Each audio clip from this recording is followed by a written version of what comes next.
Il est là, il est dans notre compagnie pour vous permettre de suivre ce qui se passe sur nos journaux ce matin. Bonjour Renaud Kevin-Kobia, comment ça va? Bonjour, Oswald.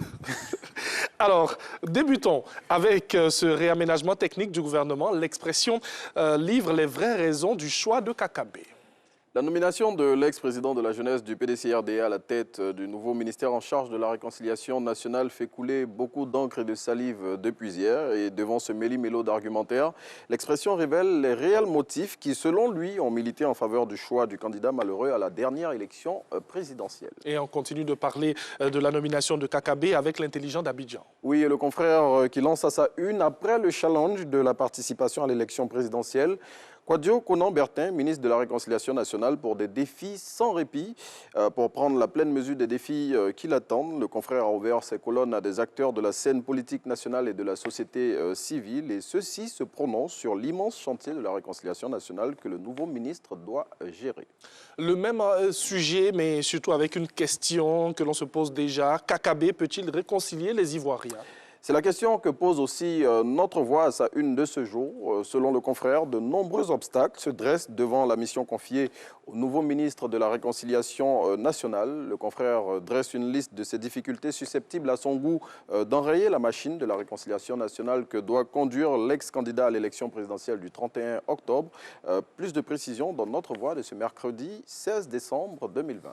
Et l'opposition ivoirienne peine à trouver un consensus pour les prochaines échéances électorales.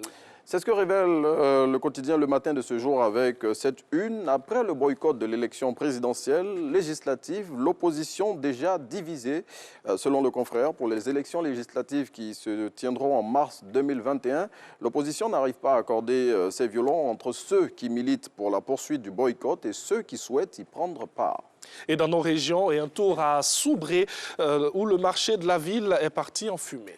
Oui, et c'est la seconde fois qu'un pareil drame survient dans ce marché après l'incendie de l'année dernière, selon le maire de la ville qui a été joint par le nouveau réveil. C'est hier, vers 18h30 que les flammes se sont emparées du marché, dévorant tout sur leur passage. Pour l'heure, les causes de ce sinistre ne sont pas encore connues. À l'international, on parle de santé avec le coronavirus, dont une nouvelle souche découverte en Grande-Bretagne inquiète la communauté scientifique mondiale.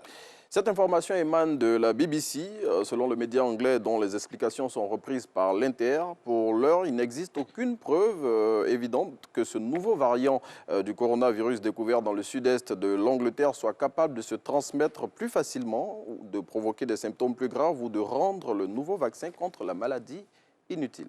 Et retour chez nous et on referme cette revue de presse avec du basketball, un mot de sport donc.